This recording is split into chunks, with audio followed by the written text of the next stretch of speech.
Hello' students সকলোকে স্বাগতম আন এটা নতুন ভিডিঅ'লৈ।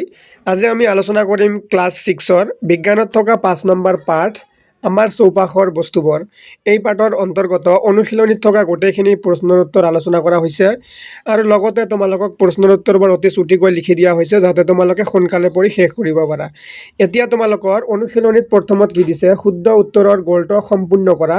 ইয়াত এটা প্ৰশ্ন দিয়া আছে আৰু 4টা উত্তৰ দিয়া আছে, কিন্তু এটা উত্তৰ শুদ্ধ হয়।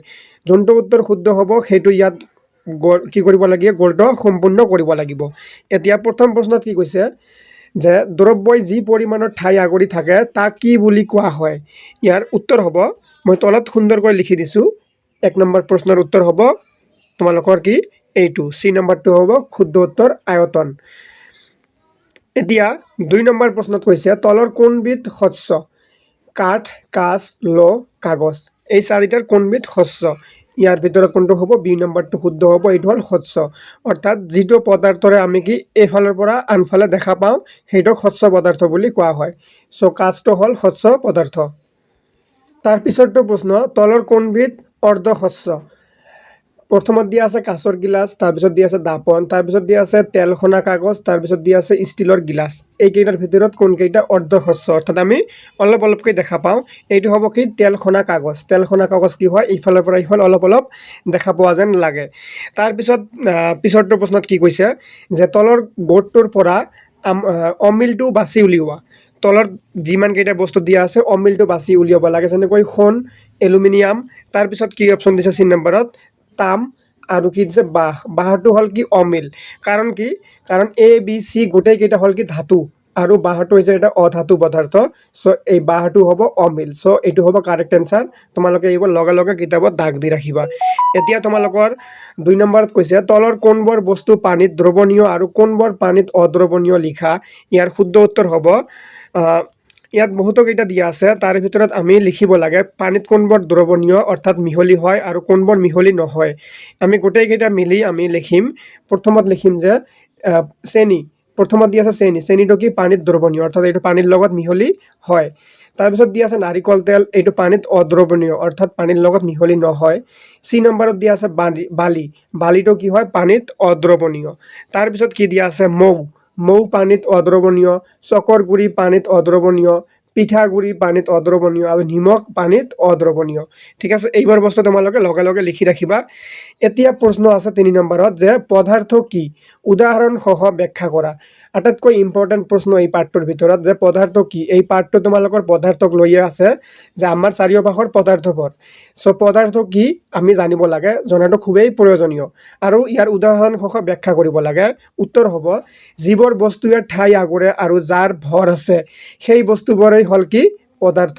এইটো তোমালোকে হস্ৰই কৰি ল'বা যে কি কৈছে, যি বস্তু কি লাগে ঠাই আগুৰি থাকে, অৰ্থাৎ ঠাই লাগে আৰু যাৰ ভৰ আছে সেই বস্তুবোৰেই হ'ল কি পদাৰ্থ। অৰ্থাৎ যাৰ ভৰ আৰু আয়তন আছে সেই পদাৰ্থ, সেয়াই কি পদাৰ্থ।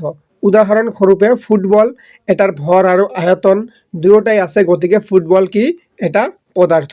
ঠিক আছে, একেবাৰে চুটিকৈ লিখি দিয়া হৈছে। চ' তোমালোকে ক্লাছটো স্কিপ নকৰিবা আৰু চেনেলটো ছাবস্ক্ৰাইব কৰিবা। এতিয়া 4 নম্বৰ প্ৰশ্নত দিয়া আছে কি দুটা ধৰ্মৰ সহায়ত আমি ক'ব পাৰোঁ যে শিল এবিধ পদাৰ্থ। পদাৰ্থ এটা হ'বলৈ কি কি গুণ থাকিব লাগে, ভৰ থাকিব লাগে আৰু ঠাই আগুৰিব লাগে, অৰ্থাৎ আয়তন থাকিব লাগে। চ' শিল এটাৰ ভৰো আছে আয়তনো আছে। চ' এইটো কি শিলটো এটা পদাৰ্থ। কিন্তু কেনেকৈ, যে শিল এটাৰ ভৰ আৰু আয়তন দুয়োটাই আছে, গতিকে শিলটো কি এবিধ পদাৰ্থ। একেবাৰে ইজি হয়। এতিয়া নেক্সট দিয়া আছে যে 4বিধ দ্ৰব্যৰ নাম লিখা যাৰ সহায়ত গিলাচ তৈয়াৰ কৰিব পাৰি। উত্তৰ হ'ব গিলাচ তৈয়াৰ কৰিব পৰা 4বিধ দ্ৰব্য হ'ল কাঁচ, লো, পিতল, প্লাষ্টিক। ঠিক আছে, এই 4বিধ পদাৰ্থৰে আমি কি গ্লাছ তৈয়াৰ কৰিব পাৰি। কাঁচৰে কাঁচৰ গিলাচ, লোৰ গিলাচ আৰু পিতলৰ গিলাচ, প্লাষ্টিকৰ গিলাচ, এইকেইটা আমি পদাৰ্থৰে বা ধাতুৰে আমি কি কৰিব পাৰোঁ, গ্লাছ বনাব পাৰি। এতিয়া 6 নম্বৰ প্ৰশ্নত সুধিছে যে যৌতি কি। ষ্টীলৰ নতুন চামুচ, কাঁহী, বাতি বা গ্লাছ পোহৰত চিকমিকায়। এই চিকমিকোৱা ধৰ্মটোক যৌতি বোলা হয়। ষ্টীলৰ অৰ্থাৎ কাঁহী বাতিবোৰ যে আছে এইবোৰ কি অলপ লাইট পৰিলে বা ৰদ পৰিলে চিকমিক কৰে, যে এই চিকমিক কৰা ধৰ্মটো কি যৌতি। মনত ৰাখিবা, একেবাৰে সহজকৈ লিখি দিয়া হৈছে এইবোৰ কিন্তু পৰীক্ষাত আহিব। তাৰপিছত নেক্সট দি আছে 7 নম্বৰত যে তলৰ বাক্যবোৰ শুদ্ধ নে অশুদ্ধ লিখা। তলত কিছুমান বাক্য দি আছে, শুদ্ধ হয় নে অশুদ্ধ হয় ক'ব লাগে। যেনেকৈ এই নম্বৰটো যে কাঠ স্বচ্ছ কিন্তু কাঁচ অস্বচ্ছ। মই তোমালোকক কি কৈছোঁ, স্বচ্ছ মানে এটা পদাৰ্থৰ মাজেৰে ইফালৰ পৰা আনফালে দেখা পাব পাৰিলে কি হয়, এইটো স্বচ্ছ হয়। আৰু অস্বচ্ছ হ'ল যোনটো পদাৰ্থৰ মাজেৰে আমি দেখা নাপাওঁ, সেইটো হ'ল অস্বচ্ছ। ইয়াত একেবাৰে ভুল কৈছে কথাটো যে কাঠ স্বচ্ছ আৰু কাঁচ অস্বচ্ছ। এইটো উল্টাটো কৈছে, কাঁচটো হ'ল স্বচ্ছ আৰু কাঠটো হ'ল অস্বচ্ছ, গতিকে এইটো অশুদ্ধ হ'ব। ঠিক আছে। এতিয়া বি নম্বৰত কৈছে কাঠৰ গুড়ি পানীত দ্ৰৱীভূত হয়। কাঠৰ গুড়ি পানীত কেতিয়াও মিহলি নহয়, এইটো সকলোৱে জানে। চ' এইটো কি হ'ব, অশুদ্ধ। তাৰপিছত দিয়া আছে পানীত নিমখ দ্ৰৱীভূত হয়, এইটো শুদ্ধ হয়। নিমখ চেনি এইবোৰ পানীত কি হয়, মিহলি হৈ যায়। চ' এইবোৰ পানীত দ্ৰৱীভূত হয়, এইটো শুদ্ধ। তাৰপিছত দিয়া আছে কাঠৰ টুকুৰা পানীত উপঙে, এইটো কি হ'ব, শুদ্ধ হ'ব। কাঠৰ টুকুৰা এটা কি কৰে, পানীত ভাহি থাকে বা উপঙি থাকে। চ' এইটো একেবাৰে শুদ্ধ কথা। তাৰপিছত নেক্সট দিয়া আছে নাৰিকলৰ তেল পানীত দ্ৰৱীভূত হয়, এইটো কি হ'ব, অশুদ্ধ। নাৰিকলৰ তেল পানীত কি হয়, মিহলি নহয়, সেইকাৰণে ইয়াক আমি দ্ৰৱীভূত বুলি ক'ব নোৱাৰি। যোনবোৰ দ্ৰৱীভূত সেইবোৰ তাৰমানে মিহলি হয়। চ' নাৰিকলৰ তেলটো পানীৰ লগত মিহলি নহয়, সেইকাৰণে এই বাক্যটো অশুদ্ধ হ'ব। এতিয়া নেক্সট দি আছে গ্লিচাৰিন পানীত দ্ৰৱীভূত হয়, এইটো শুদ্ধ হয়। গ্লিচাৰিনটো কি হয়, পানীৰ লগত মিহলি হয় বা দ্ৰৱীভূত হয়। তাৰপিছত নেক্সট দি আছে তাম আৰু ল জ্যোতিমান দ্ৰব্য, এইটো একেবাৰে শুদ্ধ। তাম ল এইবোৰ বস্তু কি হয়, লাইট পৰিলে পোহৰ পৰিলে কি কৰে, চিকমিক কৰে। চ' এই চিকমিক কৰা গুণটো কি, জ্যোতি। চ' এইটো শুদ্ধ হ'ব। তাৰপিছত দিয়া আছে বায়ু স্বচ্ছ। বায়ু স্বচ্ছ হয় কাৰণ বায়ুৰ কাৰণে আমাৰ কোনো বস্তু দেখাত অসুবিধা নহয়, সেইকাৰণে বায়ুটো কি হ'ব, স্বচ্ছ, এইটো শুদ্ধ হ'ব। এতিয়া তোমালোকৰ ক্ৰিয়াকলাপৰ নেক্সট 8 নম্বৰত দিয়া আছে তলত দিয়া বস্তুবোৰৰ লগত দ্ৰব্যবোৰ মিলোৱা যিবোৰৰ পৰা বস্তুটো তৈয়াৰ কৰা হয়। ইয়াত কিছুমান বস্তু দিয়া আছে যেনেকৈ কোনটো কাৰ পৰা তৈয়াৰ কৰা হয়। ইয়াত বস্তু আছে আৰু ইয়াত দ্ৰব্য আছে, কোনটো দ্ৰব্যৰে কোনটো বস্তু তৈয়াৰ কৰা হয় আমি মিলাব লাগে। মই তোমালোকক ডাইৰেক্ট তলত উত্তৰ কৰি দিছোঁ, তোমালোকে উত্তৰবোৰ চাই নিজৰ কিতাপত এইবোৰ আঁচ টানি মিলাই ল'বা। যেনেকৈ টোকা বহীটো কোনটো দ্ৰব্যৰে তৈয়াৰ কৰা হয়, কাগজৰে তৈয়াৰ কৰা হয়। এনেকৈ টোকা বহীটোৰ লগত তোমালোকে কাগজটো আঁচ টানি দিবা। তাৰপিছত নেক্সট দিয়া আছে গজালটো লৰে তৈয়াৰ কৰা হয়। তাৰপিছত নেক্সট দিয়া আছে চকীটো কিহেৰে তৈয়াৰ কৰা হয়, কাঠৰে তৈয়াৰ কৰা হয়। তাৰপিছত দিয়া আছে গিলাচটো কাঁচেৰে তৈয়াৰ কৰা হয়। সূতাটো কপাহৰে তৈয়াৰ কৰা হয়। এনেকৈ নেক্সট 9 নম্বৰত দিয়া আছে প্লাষ্টিকৰে তৈয়াৰী 5বিধ বস্তুৰ নাম লিখা। উত্তৰ হ'ব প্লাষ্টিকেৰে তৈয়াৰী 5বিধ বস্তুৰ নাম হ'ল বটল, গিলাচ, চকী, পুতলা, ঘড়ী। এইবোৰ বস্তু আমি প্লাষ্টিকেৰে বনাব পাৰি। তাৰপিছত 10 নম্বৰত দিয়া আছে খালী ঠাই পূৰ কৰা। 1 নম্বৰ প্ৰশ্ন, একেটা বস্তু বিভিন্ন ডেছেৰে কি কৰা হয়, গঠিত হ'ব পাৰে। চ' ইয়াৰ খালী ঠাইত কি হ'ব যে একেটা বস্তু বিভিন্ন দ্ৰব্যৰে গঠিত হ'ব পাৰে। যেনেকৈ এটা গিলাচ, কাঁচ, তাৰপিছত তাম আদিবোৰ দ্ৰব্যৰে কি গঠিত হ'ব পাৰে বা বনোৱা যায়। চ' কি হ'ব, একেটা বস্তু বিভিন্ন দ্ৰব্যৰে গঠিত হ'ব পাৰে। তাৰপিছত 2 নম্বৰ প্ৰশ্নত দিয়া আছে যে 2 নম্বৰ প্ৰশ্নটো হ'ল তোমালোকৰ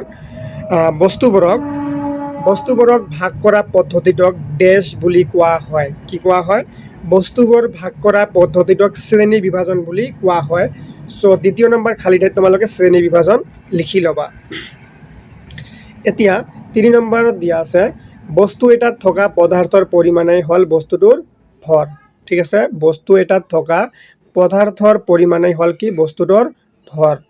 এতিয়া নেক্সট দিয়া আছে 4 নম্বৰত যে বস্তু এটাই যিমান ঠাই আগৰে সেয়ে বস্তুটোৰ আয়তন। অৰ্থাৎ এটা বস্তুক থওঁতে যিমানখিনি ঠাই লাগে সেই ঠাইখিনিয়ে হ'ল সেই বস্তুটোৰ আয়তন। এতিয়া 11 নম্বৰত দিয়া আছে তোমালোকৰ বস্তু বা দ্ৰব্যৰ ধৰ্মৰ ভিত্তি কৰি মিলোৱা। এইটো হ'ব মিলোৱা, এইটো উব্য হয়। মনত ৰাখিবা কিছুমান বস্তু বা পদাৰ্থৰ একাধিক ধৰ্ম থাকিব পাৰে। এইবোৰ হ'ল বস্তু বা পদাৰ্থ আৰু এইফালে ধৰ্ম দিয়া আছে, যে যোনটো বস্তুৰ লগত যোনটো ধৰ্ম মিলিব এনেকৈ তোমালোকে আঁচ টানিব লাগিব। এনেকুৱা হ'ব আঁচ টানিবৰ, কিন্তু মই তোমালোকক তলত উত্তৰ লিখি দিছোঁ ডাইৰেক্ট। যেনেকৈ তীখাৰে নিৰ্মিত কাঁহী, এই বস্তুটোৰ ধৰ্ম কি হ'ব, জ্যোতিমান হ'ব অৰ্থাৎ চিকমিক কৰিব। তাৰপিছত যেনেকৈ দিয়া আছে কাঁচৰ বটলটোৰ ধৰ্ম কি হ'ব স্বচ্ছ অৰ্থাৎ এফালৰ পৰা আনফালে দেখা পোৱা যাব। তাৰপিছত নেক্সট কি দিয়া আছে যে কাঠৰ টুকুৰাটোৰ ধৰ্ম কি যে অস্বচ্ছ, কাঠৰ টুকুৰাৰ মাজেৰে আমি দেখা নাপাওঁ। তাৰপিছত কি দিয়া আছে নিমখটো পানীত দ্ৰৱণীয়, নিমখৰ গুণ কি পানীত মিহলি হয়, সেইকাৰণে এইটো হৈছে কি ইয়াৰ ধৰ্ম। তাৰপিছত তোমালোকৰ অনুশীলনীৰ 12 নম্বৰ প্ৰশ্নত কৈছে যে 12 নম্বৰ প্ৰশ্নত কি কৈছে যে তোমাক যদি এখন মজবুত পাতল আৰু দীৰ্ঘস্থায়ী বেঞ্চ তৈয়াৰ কৰিবলৈ কোৱা হয় তেন্তে তুমি কোনবিধ দ্ৰব্য নিৰ্বাচন কৰিবা আৰু দ্ৰব্যৰ কোনবোৰ ধৰ্মক অগ্ৰাধিকাৰ দিবা। ইয়াত সুন্দৰকৈ উত্তৰ লিখি দিয়া হৈছে যে মই বেঞ্চ তৈয়াৰৰ বাবে লো বা কাঠ নিৰ্বাচন কৰিম। কাৰণ কিয় কাঠ বা লো নিৰ্বাচন কৰিব? প্ৰথমটো কাৰণ হ'ল কাঠ আৰু লো কি হয় মজবুত হয়। তাৰপিছত কি হ'ব দীঘলীয়া সময় ধৰি টিকি থাকিব পাৰে অৰ্থাৎ দীৰ্ঘস্থায়ী হ'ব, মানে কাঠ বা লোৰে তৈয়াৰী বস্তু দীৰ্ঘস্থায়ী হয় অৰ্থাৎ বহুদিন বেয়া নোহোৱাকৈ থাকে।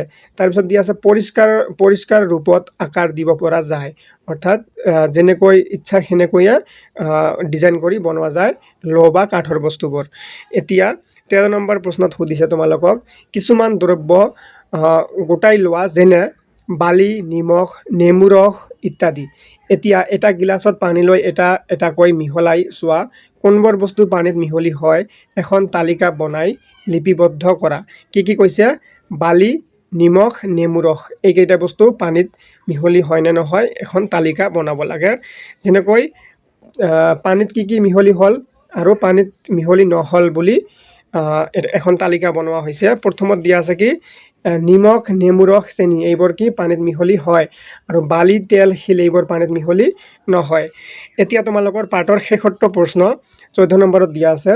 ইয়াত এটা ফটো দিয়া আছে, এইবোৰ কপাহ আৰু ইয়াত দিয়া আছে এটা 2 কেজিৰ কিলোগ্ৰাম দগা।